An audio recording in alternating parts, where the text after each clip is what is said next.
বাংলাদেশের অনেক বড় দলের নেতা। জি জি আওয়ামী লীগ তার ফেলে দেওয়া দল ফেলে দেওয়া। জি এবং জি উনি তিনবারের প্রধানমন্ত্রী বাংলাদেশে। জি হঠাৎ করে যে কোনো একটা কারণবশত একটা গন্ডগোল লেগে যায় বাংলাদেশে, লাগার জি পরে হঠাৎ করে যাই হোক ছাত্র জনতার অভ্যন্তরে বিভিন্ন পর্যায়ের মানুষ একত্রিত হয়ে একটা জি। আন্দোলন করে। জি জি সেই আন্দোলনে বিপুল পর্যায়ে মানুষের ক্ষয়ক্ষতি হয়ে যায়, জি জি যার কারণে একসময় সেনাবাহিনীর প্রধান ওনাকে তার দেহ রক্ষা করার কারণে জি ওনাকে দেশ ছেড়ে তার পার্শ্ববর্তী দেশে আশ্রয় দেয়। জি জি সেই কারণে উনি দেশ ছেড়ে দেশের বাইরে বর্তমানে ভারতে অবস্থান করছে। এখন বর্তমানে যেহেতু একটা নির্বাচন হয়ে গেল, জি তা আমি মনে করি যে বাংলাদেশে উনিও একজন জি সাবেক প্রধানমন্ত্রী ছিলেন। জি এখন জনগণ চাইলে আবার ওনাকেও বাংলাদেশে নিয়ে আসতে পারে, যেহেতু তারেক রহমান এখন বর্তমান দেশের প্রধানমন্ত্রী। জি তার সাথেও যদি তার বা ভালো একটা রিলেশন থাকে, জি সে যদি বলে যে না, সে সাবেক প্রধানমন্ত্রী ছিল, আমি তার কোনো ক্ষতি চাই না, সে জি আসে একজন নাগরিকের মতো তার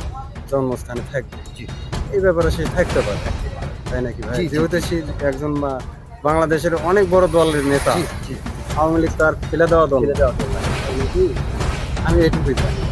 অসংখ্য ধন্যবাদ ভাইজান আপনাকে, অসংখ্য ধন্যবাদ। আপনি সত্যিকারের একজন সাহসী মানুষ।